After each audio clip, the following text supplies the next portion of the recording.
muhim insoningizga muhim savolni berishni xohlab, lekin ulgurmagan vaqtingiz bo'lganmi? Men shunchaki oyijonimdan so'rashni xohlardim. Oyijon, nimaga bu dunyoni shunaqa erta tark etdingiz? Siz bilan juda ko'p ishlar qilishga ulgurmadim. Bugun siz bilan o'zimning hikoyamni bo'lishmoqchiman. Balki bu hikoya sizga tanish bo'lishi mumkin. Balki bu hikoya ayni sizning hayotiy hikoyangizdir. Har bir insonni og'riqli tarixi bo'ladi. Meni ham ayni shunday tarixim bor. Va meni hikoyam shunday boshlangan. Oilada kenja farzandman va bolaligimda eng katta xotiram bu oyijonimni hayotdan norozi bo'lganlari, asabiy bo'lganlari, baxtsiz bo'lganlari va dadam bilan ko'p kelishmovchiliklarni eslayman. Oyijonim men uchun ideal ayol edilar. Haqiqatan ham bor vujudim, bor tanam bilan ularga o'xshashni xohlardim.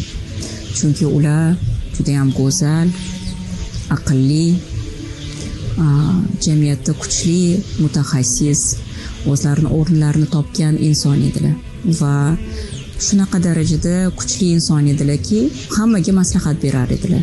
Ajrim yoqasida bo'lgan oilalarni yarashtirib qo'yardilar. Lekin mana shu kuchli inson, mana shu kuchli ayol farzandlariga mehr berishga kelganda negadir mehr bera olmas edilar. Biz farzandlar esa albatta bu mehrni ulardan kutar edik, lekin o'rniga faqatgina qattiqqo'l tarbiya, asabiy ona, urish, jazolash, juda ko'p cheklovlar, doimiy talablar va mana shu yuk bilan men ulg'aya boshladim. Bilasizmi, ayni mana shu bolalikda shakllantirilgan ishonch bizni butun hayotimizga ta'sir qiladi. Va bizda shunday tushuncha uyg'onadiki, demak, men borimcha qadrlanishga noloyiqman. Demak, men mehr olish uchun, jamiyatda o'z o'rnini topish uchun doimiy harakatda, doimiy nimalardir, kimgadir nimadir isbotlashim kerak. Va afsuski, bu noloyiqlik hissi bilan qilingan har bir harakatga qaramasdan bunaqa insonlarning hayotida qadrsizlantirish, bosim, xiyonat, solishtirilish bo'laveradi, qayta va qayta. Va jamiyatda o'z o'rnini topishga ham ayni shu insonlar aqliga, qobiliyatiga qaramasdan qiynalishadi. Ayni shu noloyiqlik hissi bilan turmushga chiqdim. Va turmushga chiqqanimdan so'ng oyijonimga bo'lgan munosabatim yanada o'zgardi. Siz o'ylashingiz mumkin, onasini qadriga yetibdi-da, sog'inibdi-da, mehri ortibdi deb. Lekin menda aksincha bo'ldi. Oyijonimga nisbatan menda qandaydir ko'tarilish bo'ldi. Ya'ni hamma ichimda bor bo'lgan alamlar, xafaliklar ko'tarila boshladi. Va buni asosiy sababi qaynona oyijonimning farzandlariga qiladigan munosabatida edi. Demak, ular berayotgan mehr uchun farzandlari harakat qilishga majbur emas edi. Ular shunchaki borligi uchun, shunchaki farzand bo'lgani uchun mehr olishar edi.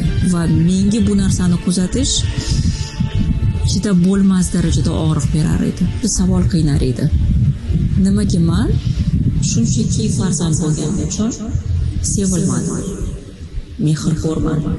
Oradan vaqt o'tdi va men bu holat ustida ishladim, ilm izladim, o'z ustimda ishladim va oyijonimni kechirishga harakat qildim. Chunki ulardan xafa bo'lib yashash meni o'zimga ham juda og'riqli edi. Va tushunib yetdimki, ular o'zlarida borini bizga bergan. O'zlarida bor resurs bilan, bor bilim bilan, bor tushuncha bilan bizga tarbiya bergan. Tushundimki, ularni bizga mehr berishga kuchlari ham, ilmlari ham yetmagan. Va ular ham xato qilishga haqlari bor. Hech kim ideal emas, hech kim mukammal emas. Ular ham tarbiya berishda qanday muomala qilishni, qanday qilib o'sha o'zlarida bor bo'lgan mehrni yetkazishni shunchaki bilmaganlar. Va men oyijonimni kechirdim. Ulardan xafa bo'lgan, o'zimni ham kechirdim. Qanchadir vaqt biz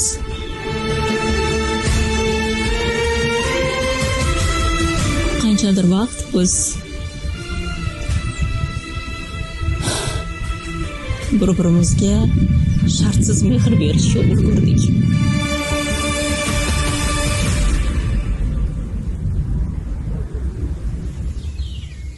Haqiqatda bola sifatida, farzand sifatida o'zimni baxtli his qildim. Inson sifatida haqiqiy baxt nima ekanligini his qildim. Ammo bu baxt uzoqqa cho'zilmadi. Chunki oyijonim 2020-yil Coviddan vafot etdi. Bilasizmi, ayni o'shanda tushunib yetdimki, biz oyijonim bilan ular ham baxtli holatda, men ham baxtli holatda, bir-birimizni kechirgan, bir-birimizni shartsiz qabul qilgan holatimizda juda ham kam vaqt o'tkazdik. Va bu narsani asl sababi meni bolaligimdagi yechim topmagan travmalarim bo'lgan. Travmalar esa tarbiyadagi xatolardan kelib chiqqan. Va men aniq bilamanki, bu dunyoda qanchadan qancha farzandlarga bolalikda noto'g'ri tarbiya berilganligi sababli travmalar shakllangan. O'sha bolalikdagi og'riqlar tufayli bu insonlar hayotda o'z o'rnini topisha olmayapti, qiynalib yashashyapti. Eng qizig'i, o'z ota-onasini, ayni o'sha travmani sababchisi bo'lgan insonlarni qabul qilishga qiynalishadi. Bolalar ulg'ayishadi, ona yoshi kattaradi, keksayadi va albatta u ham mehr istaydi. Lekin ayni o'sha mehrni farzandlar berishiga bolalikdagi travmalar sabab bo'ladi. Bir-biriga shartsiz mehr bera olmaydi. Qachondir tushunib yetamizki, ota-onamiz aybdor emas.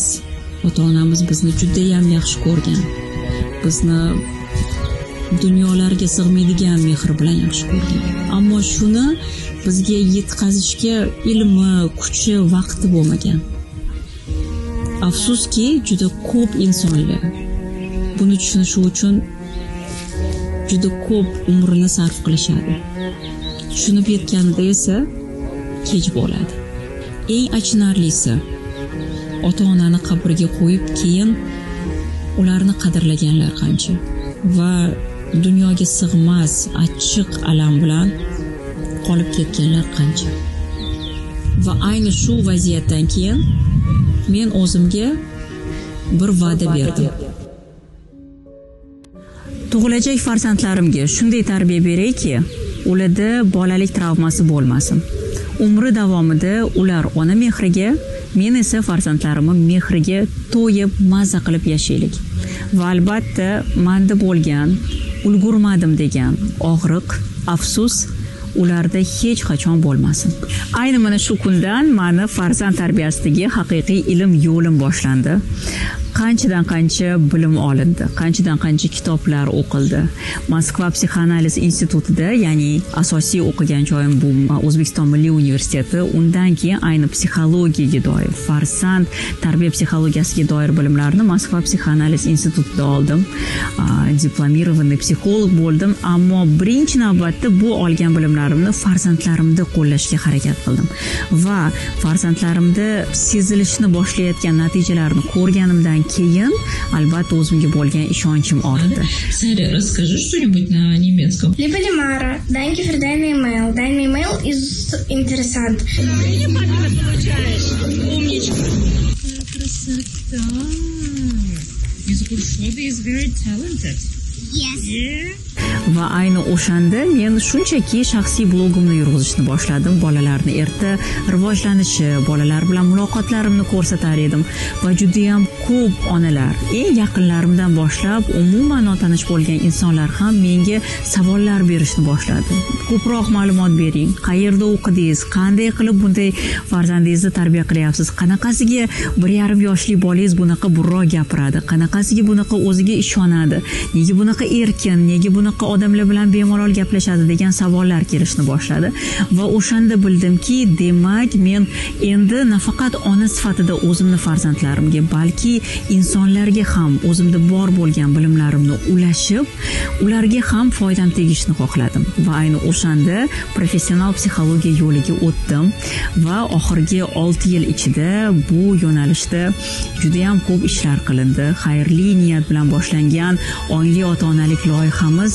2019-yil bu loyihaga asos solingan bo'lsa, mana shu 6 yil ichida 10 mingdan ortiq dunyoning 10 ta davlatidan ortiq joylardan o'zimizni o'zbek ayollar, o'zbek farzandlarini tarbiya qilayotgan ayollar tarbiya ilmini olishdi va ular endi o'zini aybdorlik hissidan, afsuslardan, xatolardan, ikkilanishlardan, qo'rquv va hokazolardan qutulib farzandini mazza qilib tarbiya qilishyapti va bu yo'nalishda ularda endi bilim bor. Men bu kursga qatnashganimdan keyin farzandlarim tarbiyasida ancha o'zgarishlar, yaxshi tarafga. Hozirda injiqliklari ham bu tabiiy hol deb qarayapman. Ularga shuning uchun o'z-o'zidan har bir yechimlar yechilib ketyapti. Shunaqangi zo'r, kuchli insightlar oldimki, umuman farzandim bugun o'zim butkul o'zgardi.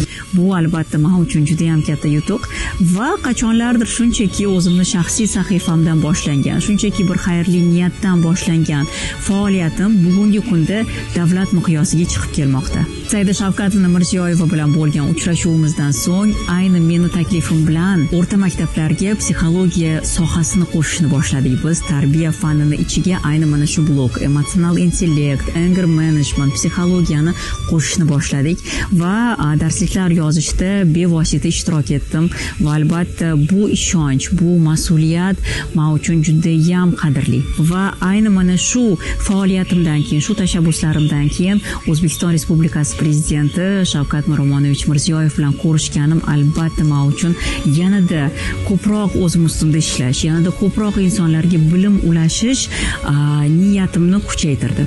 Assalomu alaykum, muhtaram prezident. Mana shu uchrashuvda ishtirok etayotganimdan bag'oyat xursandman. Yoshlarga e'tibor, ulardan umidingiz katta ekanligini aytib borasiz. Qizlar buni tashabbuskori bo'lgani menga juda ma'qul savol. Va ular ham Hurriyatxon qizim, sizga ishonaman. Sizni sa'y-harakatlaringiz bilan birgalikda ancha o'zgarishlar qilamiz deganlarida rostni aytsam, xuddi o'zimni otam bilan gaplashgandek bo'ldim. Endi esa meni ko'rib turgan bolaligi mehrsizlikda, tanqidlarda, kaltaklar bilan o'tgan va bugungi kunda o'z farzandiga mehr berishga qiynalayotgan aziz onalar. Aslida sizni asabiyligingiz, siz bolalaringizni urayotganingiz va keyin afsuslanayotganingiz yoki bolangizni qo'rqoq, o'ziga ishonmayotgan yoki dangasa ekanligida hech kimning aybi yo'q. Shunchaki hozirchalik sizga tarbiya ilmi yetishmayapti. Yo'q, tarbiyaga tegishli juda ham ko'p kitoblar o'qiganman, birorta metod meni bolam bilan ishlamayapti deydiganlar diqqatiga ishoning, har bitta tarbiya texnikasi ishlaydi. Faqatgina siz o'zingizni farzandingizni yaxshi bilib olishingiz kerak, uni diagnostika qilib olishingiz kerak va ayni shu diagnostika asosida farzandingizga to'g'ri keladigan, uni tabiatiga, uni fitratiga, temperamentiga to'g'ri keladigan metodlarni tanlab qo'llaydigan bo'lsangiz, ana o'shanda 100% sizda natija bo'ladi va siz ham asabiylashmaysiz. Farzandingizda ham travmalar bo'lmaydi. U ham o'ziga ishonadigan, o'ziga tayanadigan farzand bo'lib ulg'ayadi va o'ylaymanki, biz onalar o'zimizdan ana o'shanda mamnun bo'lamiz. Psixologik faoliyatimni professional darajada yurg'izishni boshlaganimdan keyin bu meni hayotimni tubdan o'zgartirdi. Qanchadan qancha yangi insonlar. Demak, siz taniydigan, siz ishonadigan, siz havas qiladigan hamma ekspertlar, deyarli blogerlar, hammasi ona sifatida o'z ustida ishlashadi. Ishoning, hammada qiyinchilik bo'ladi, faqat bu qiyinchiliklardan qanday chiqish, bunga ko'z yumib indamasdan ketishmi yoki bu narsani o'zgartirishmi, bu narsani albatta o'zingiz tanlaysiz. Bir narsani yodingizdan chiqarmang. o'zingiz qarigan holatda farzandlaringiz bilan munosabatingiz va farzandingiz kelajakda g'olib yoki mag'lublar qatorida turishi ayni sizni bugungi berayotgan tarbiyangiz natijasi bo'ladi.